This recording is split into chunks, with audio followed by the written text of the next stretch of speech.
సమ్మక్క సారలమ్మ గద్దెలు అట్లనే జాతర సాగే జాగలను పునరుద్ధరణ కోసం సీఎం రేవంత్ రెడ్డి మేడారం తల్లుల గద్దెల కాడికి చేరుకుండు.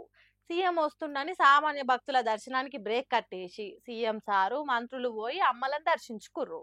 పోయినసారి గిట్లనే సీఎం వస్తే అందరు కలిసి పోయి ఆగమా గాయ గాయ చేసిర్రని పబ్లిక్ అంతా అని మొత్తం 300 మంది పోలీస్ రక్షణ నడుమ పోయిండు సీఎం. అటెనక మేడారం ఆనవాయితీ ప్రకారం మొక్కి తల్లులకు ఆయన నిలువెత్తు బంగారం ఇచ్చిండు. రేవంత్ రెడ్డి సారు తక్కడలా కూసోగానే 68 కేజీలు జోకింది. అట్లా తులాభారం కూడా ఓడ్సగొట్టుకొని నిమ్మలంగా సమ్మక్క సారలమ్మని దర్శించుకుండు. మరి పోయిన పని ఎంత దాకా మారుస్తాడో అని పబ్లిక్ అంతా ఆశతోనే ఎదురు చూస్తుర్రు.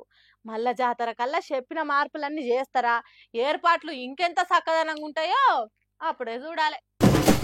ఈ 9 రోజులు బతుకమ్మ పండుగను కొత్త కొత్త బట్టలు కట్టుకొని మంచిగా ముస్తాబయ్యి తీరు పాటలు పాడుకుంటా కోలాటలు ఆడుకుంటా డీజేలు పెట్టుకుంటా ఎంజాయ్ చేస్తారు. ఎవరి ఇష్టం ఆలది కదా, దానికి మనం ఏమంటాం చెప్పురి.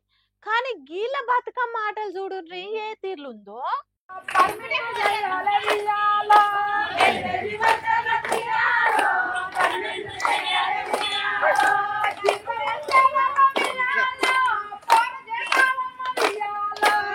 జీతాలు పెంచాలే ఉయ్యాలో, పర్మనెంట్ చేయాలి ఉయ్యాలో.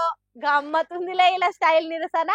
నాగర్ కర్నూలు జిల్లా అచ్చంపేటల వాళ్ళను కనీస వేతనాలు చెల్లించి పర్మనెంట్ చేయాలని బతుకమ్మ ఆడి నిరసన తెలుపుతుర్రు గిరిజన సంక్షేమ వసతి గృహాల డైలీ వేస్ కార్మికులు.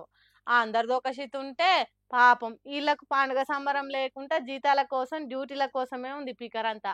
అప్పుడు తెలంగాణ ఉద్యమం అప్పుడు చేసిర్రు ఇట్లా బతుకమ్మలు పెట్టి నిరసన. ఇప్పుడు మళ్ళా అప్పుడు చేసిన నిరసనలు ఒక్కొక్కటి బయటకు వెళ్తున్నాయి.